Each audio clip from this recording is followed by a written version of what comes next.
Bos, kembali saya Timothy di sini. Selamat datang di channel Timothy Agijok. Nah, hari ini saya akan memberikan tips modifikasi buat kalian yang punya Innova Reborn facelift yang diesel yang tipe G. Nah, jadi Innova ini kebetulan udah kita pasangin peredam, lalu kita pasangin jok kulit menggunakan Vision Levante. Peredam meliputi bagian bawah dan di bagian pintu, lalu setir kita ganti dengan kulit asli. Lalu di bagian belakang tipe G kita juga bikin armrest seperti Innova tipe V. Bukan seperti, memang pakai armrest Innova tipe V. Jadi seperti apa hasilnya? Sebelum saya memberikan tips modifikasi, kalian bisa ngikutin videonya seperti ini.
Nah, jadi tahun 2021 ini memang Toyota itu seringkali modifikasinya banyak piano black. Contohnya di Innova ini, itu kayak di bagian sini, lalu di bagian ini aslinya tipe G kan sebenarnya dia bukan piano black, tapi ini udah dirubah ke piano black.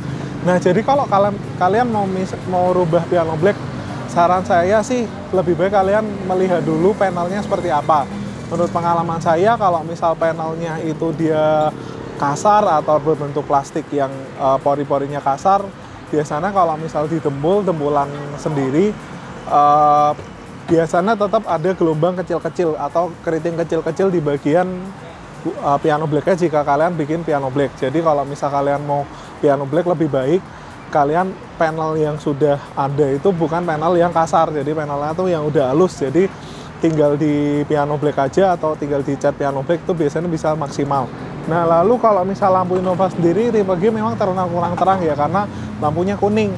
Nah, lalu kan bisa ganti LED. Nah, saya lagi riset di Innova Ribbon Citius, itu gimana sih bikin lampu reflektor di Innova tipe G itu bisa terang. Karena kemarin saya sudah mencoba pakai merek ternama pun masih kurang terang, karena mungkin Innova itu pertama tinggi, lalu juga kaca filmnya gelap. Makanya saya lagi riset gimana sih kalau malam supaya Innova Ribbon itu jadi terang. Makanya Innova Ribbon Citius itu kaca film depannya saya rubah menjadi kaca film yang kristal yang kegelapannya itu 20%. Jadi memang bukan 40%, karena menurut saya 40% tuh bisa dibilang nggak fungsional lah, karena 40% itu gelap kalau malam menurut saya. Tapi mungkin memang penglihatan saya mungkin kurang bagus juga ya. Jadi kalau malam memang kelihatan gelap, walaupun lampu diterangin, tapi kalau kaca filmnya juga kurang mendukung, sama aja malam bisa jadi gelap. Nah, lalu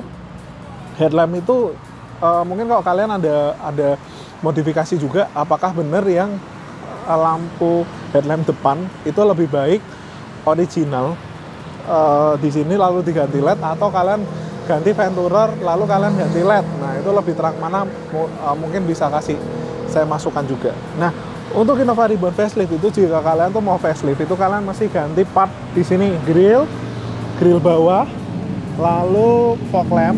Nah, lalu di bagian lampu sen juga mesti kalian ganti, cover lampu sen juga kalian ganti, cover fog lamp juga kalian ganti. Lalu di belakang kalian juga bisa facelift di bagian tempat plat nomor dan terang led yang ada di bawah kaca belakang.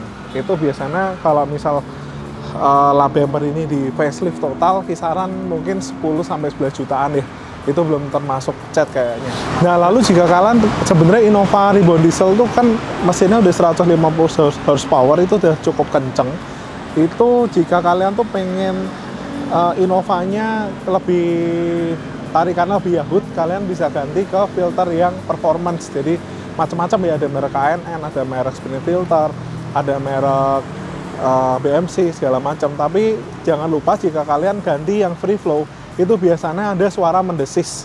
Nah, biasanya yang kalau mendesis itu karena dia memang free flow, udaranya kenceng.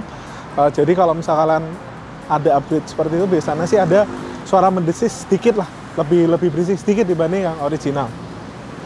Nah, lalu jika kalian tuh pengen modifikasi supaya emblemnya ini bisa jadi black chrome sekalian. Jadi kalau pilihannya sih modifikasi seperti ini, bisa aja emblemnya dicopot. Bisa juga emblemnya di stiker, bisa juga dicat. Tapi untuk kerapian, biasanya kalau untuk panel-panel kecil seperti ini itu bagusnya dicat. Jadi kan bisa lihat di sini ya. Ini kelihatan cakep banget. Ini original tapi warnanya black chrome. Jadi kalau kalian ini cakep banget, terutama di logo G-nya ini loh. Nah, logo G-nya itu berasa kayak premium banget itu di logo G-nya ini. Lalu logo Innovanya juga kalian bisa cat. Nah, biasanya kalau pengecatan gini itu hasilnya lebih rapi kalau di bagian emblem yang kecil-kecil. Kalau misal part-part yang gede kayak gini, itu kalian bisa stiker. Tapi kalau part-part kecil gini lebih rapi jika kalian ngecat, dan mungkin juga lebih murah. Karena kalau misal kayak gini kan pengerjaannya jauh lebih lama dibanding yang seperti ini untuk stiker. Lalu ini juga logo 50 tahun Toyota ini juga cakep banget jika kalian cat atau black chrome seperti itu. Nah, jadi sebenarnya peredam sendiri ada dua. Jika kalian tuh peredam di bagian mobil, itu kalian bisa peredam di bagian dalam pintunya, atau kalian bisa peredam di daun pintunya. Tapi sebenarnya kalau misal suara yang lumayan banyak masuk, itu biasanya di daun pintunya ya. Jadi daun pintunya tuh ditutup, karena itu memang jelas-jelas lubang.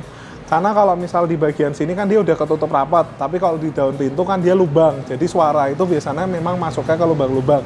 Tapi lebih maksimal lagi jika kalian peredamnya dua lapis. Jadi di bagian sini, di bagian daun pintu, dan kalian kasih peredam akustik. Karena kalau misal peredam yang di luar ini biasanya yang kita kerjain ini kan satu lapis. Jadi di bagian pintu memang kesannya biasa aja. Tapi begitu ditutup kayak mobil Eropa. Nah, suaranya mantep banget ya. Blep, gitu. Jadi kayak berasa mobil Eropa. Padahal sebenarnya memang ini mobil Jepang yang udah diperedam. Nah, peredamnya kebetulan kita pakai Jacaranda. Kalau misalnya lebih kedap lagi, sebenarnya kalau peredam yang Jacaranda ini yang butil aluminium, dia fungsinya menahan vibrasi. Kalau misalnya lebih senyap lagi, bisa ditambahin peredam akustik di bagian plastik-plastik pintunya. Nah itu saya sih sebenarnya masih riset juga dan masih belajar untuk melakukan peredaman yang bagus supaya, karena kebanyakan customer di Agijok itu pengennya mewah dan nyaman gitu. Jadi secara tampilan mewah, secara dipakai juga nyaman gitu. Jadi makanya kalau misalnya kalian lihat channel di YouTube Timothy Agijok, kebanyakan bikin mobil supaya lebih nyaman, supaya lebih mewah kayak gitu. Jadi nggak yang kebut-kebutan atau apa gitu ya. Mungkin istilahnya memang saya sendiri bikin video lebih suka yang untuk pakai daily use, untuk sehari-hari gitu. Makanya saya sering bikin video yang tentang pengalaman saya sehari-hari dalam otomotif ya. Nah lalu kita langsung bahas di bagian interiornya. Nah, jadi sebenarnya di interior sendiri, Innova ini udah di-retrim menggunakan Fisher Levante warna dark brown. Ini cakep banget. Jadi modelnya model Lexus punya. Di sini kita retrim warna coklat dan benangnya itu warna saddle. Nah, ini kita juga retrim, ini kita retrim, dan ini kita retrim. Nah, sebenarnya Innova sendiri yang tipe G ini, kalau misal kalian bisa bikin desain yang bagus, sebenarnya itu cakep juga. Jadi bentuknya nggak kalah sama Innova tipe V, walaupun memang jok Innova tipe V itu lebih gede dibanding tipe G, tapi ini cakep sih interiornya. Jadi joknya juga bisa kalian lihat cakep banget. Nah lalu kalau misal di Innova itu yang tipe G sampai ke facelift pun setirnya belum kulit, maka dari itu setirnya ini kita kulitin menggunakan bahan kulit asli, seratnya Napa. Dan kalau misal kalian punya Innova tipe G yang masih karet, tuh sebenarnya privilege banget.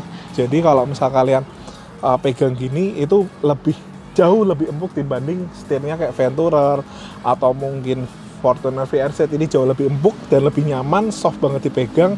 Dan kalau misalnya kalian pengen kelihatan original, gampang, original dan praktis, itu kalian tinggal pakai stitching warna hitam, cakep banget. Nah ini kebetulan udah di Black Piano.